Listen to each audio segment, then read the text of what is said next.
I agree with you that it's very hard nationally to feel like what's happening is good for anyone who is diverse or underserved. But in LA and California, I think we really have a chance to move forward.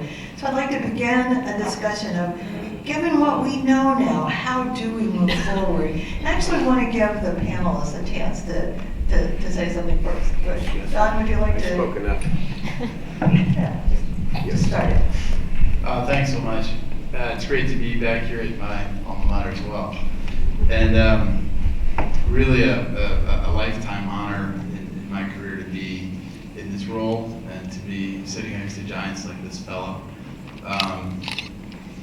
And just to dovetail on the issue of kind of what California's done and really what this Prop 63, I think, represents and its importance. I recently met with Josh Gordon, head of NIMH, and we were talking about California and our new roles, and I asked him if he knew anything about this bill, and he said, no, I had no idea. Tell me about it. So I went about explaining it to him. We talked about how important data was. We talked about our need to showcase California. I'm not sure what you said there. Showcase.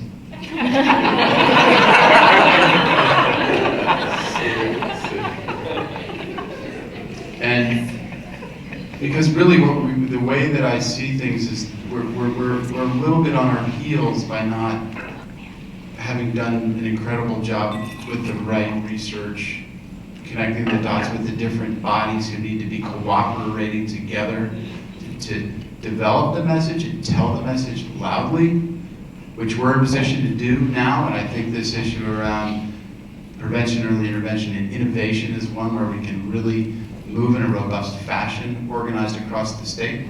But we have a responsibility to lead for the country, because other countries, other states need to be doing what California is doing.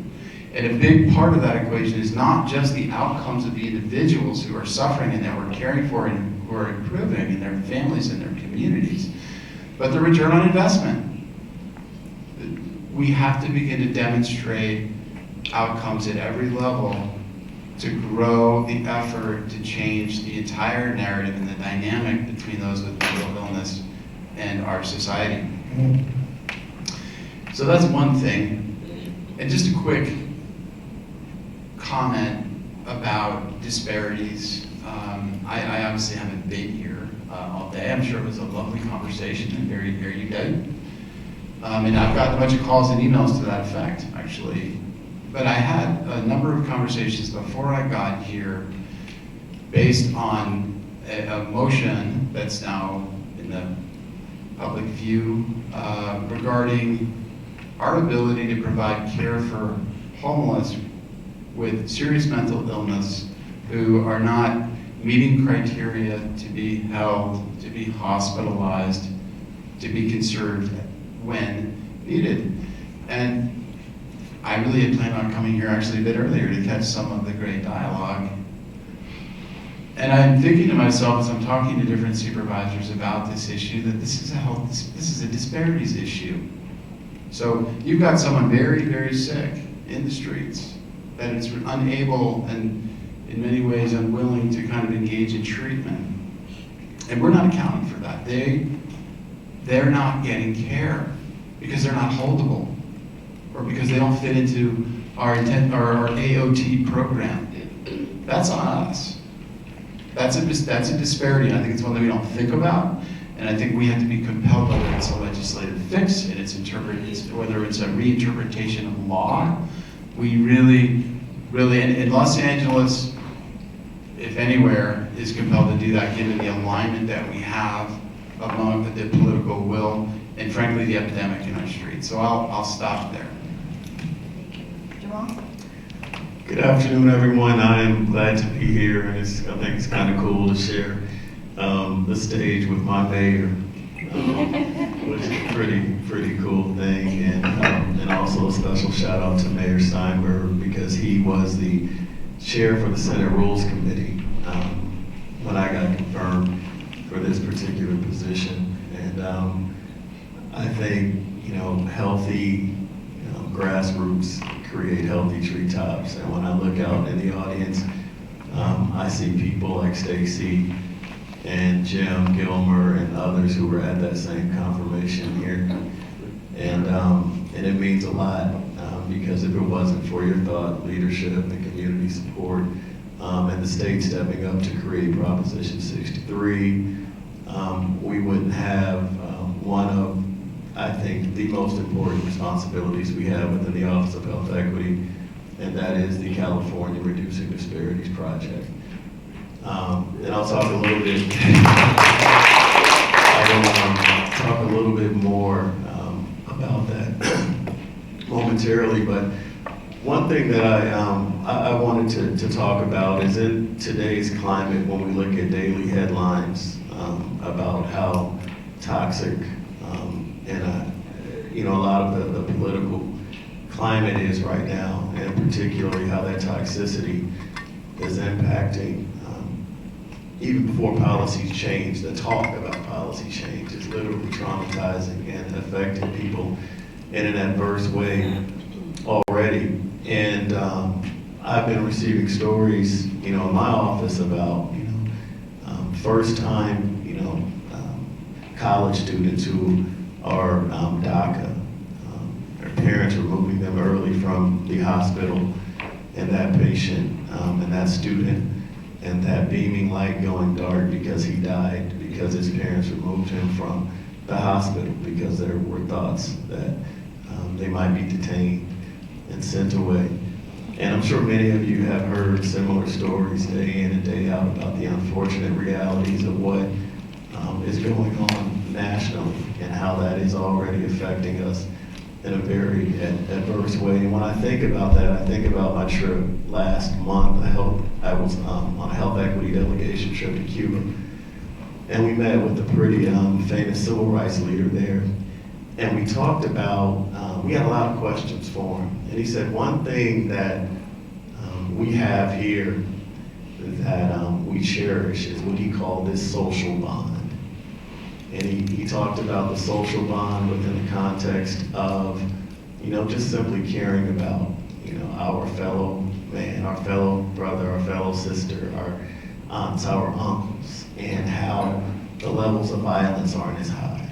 And how you have this universal model of people being able to go all the way through a PhD program in that particular country for free and having universal access to health care. And one of the things that I really like, a characteristic and a quality in Prop 63 is how I think strategically you and other contributors to that created latitude and flexibility in Proposition 63 with regard to how you invest those resources, and recognizing that if we contribute in different ways to the broader social infrastructure and not just the care and coverage model, we have a greater opportunity to optimize the outcomes and really get at issues that eliminate persistent health and mental health inequities. And I believe that the California Reducing Disparities Project, which is now well underway, we had some healthy delays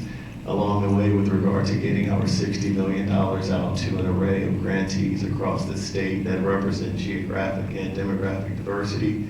When we think about the African American, Latino, Native American, API, and LGBT communities. And it's a pilot project that is intended to uplift and validate through rigorous evaluation being led by Dr. Cheryl Grills and her team out of Loyola Marymount to uplift promising practices, community-defined evidence practices, and we have intentionally have the latitude and the ability to invest in non-evidence-based practices so that we can identify more culturally congruent efforts that are underway when we think about prevention and early intervention to ensure that communities that have historically not been served or inappropriately served are ensuring that they get culturally congruent services, but also from a narrative standpoint and evaluation standpoint, showing that if we broaden the array of services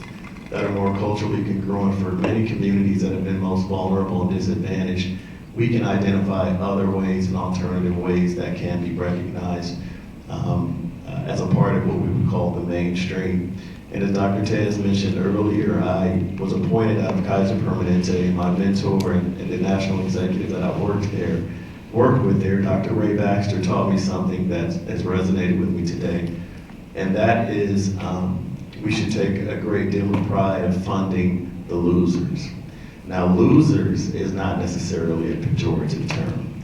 What losers means is typically community-based organizations that come to the procurement table, or they submit solicitations or proposals in response to a state RFP, historically have been turned away because there are certain boxes they can't check off. They didn't do $1 million in revenue last year, or it's not evidence-based, or a litany of obstacles.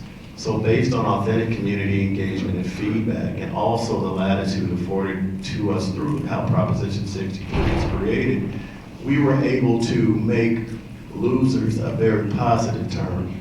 And engaging and in funding grantees from across the state, some of whom are in the room, and I'm very proud to partner with them, and I thank you more than you would thank me.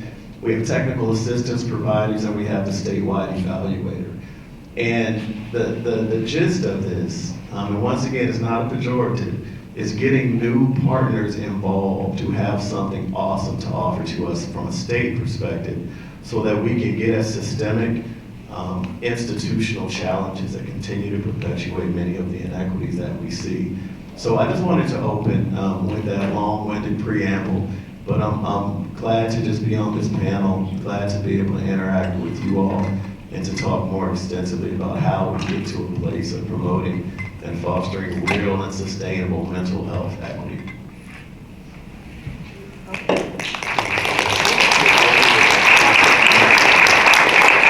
Thank you. Before the first question, I want to make one introduction because we talked a lot about communications and telling the story. And 2 weeks ago, we were very pleased to welcome Deborah Enderloo here, who's, if you wouldn't mind standing, who left after 20 years as a senior editor of investigations and enterprise with the Sacramento Bee to come work for the Institute in my name out of Sacramento. And Deb is going to help us figure out how we tell this story in a more effective way. And I just want you to get the chance, hopefully, to meet her before the conference is over. So welcome.